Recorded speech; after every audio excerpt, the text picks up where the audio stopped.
আচ্ছা, নিজেকে হ্যাপি রাখা সত্যি কি সম্ভব? অনেককেই বলতে শুনি, আমার কাছে সব কিছুই আছে, তবুও আমি হ্যাপি নই কেন?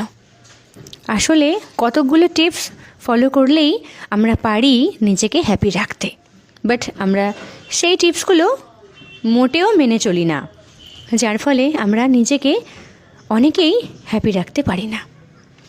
আজকে বলবো যে যে টিপসগুলো ফলো করলে আমরা প্রত্যেকেই পারবো নিজেকে অনেকটা হ্যাপি রাখতে। কথাগুলো মন দিয়ে শুনবে। নাম্বার 1, জীবনে যাই হয়ে যাক, মিথ্যা ভালোবাসার পিছনে কখনো ছুটবে না।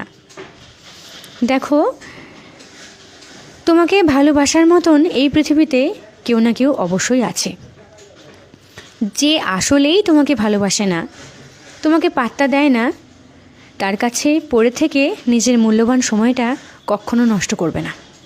কারণ সময়ের থেকে মূল্যবান জিনিস আর কিছুই কিন্তু হয় না।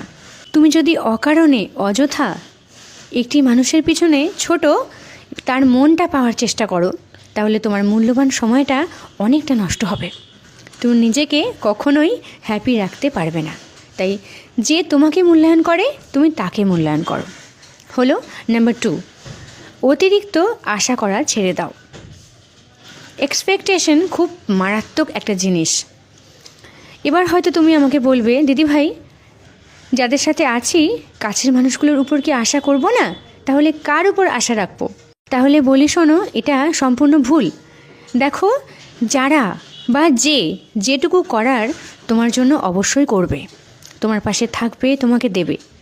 কিন্তু তুমি যদি আশা রাখতে থাকো যে ও হয়তো আমাকে এটা দেবে, ও হয়তো আমাকে ওখানে নিয়ে যাবে, ও নিশ্চয়ই আমার জন্য এটা করবে, যদি সে না করে তুমি কিন্তু প্রচণ্ড পরিমাণ কষ্ট পাবে।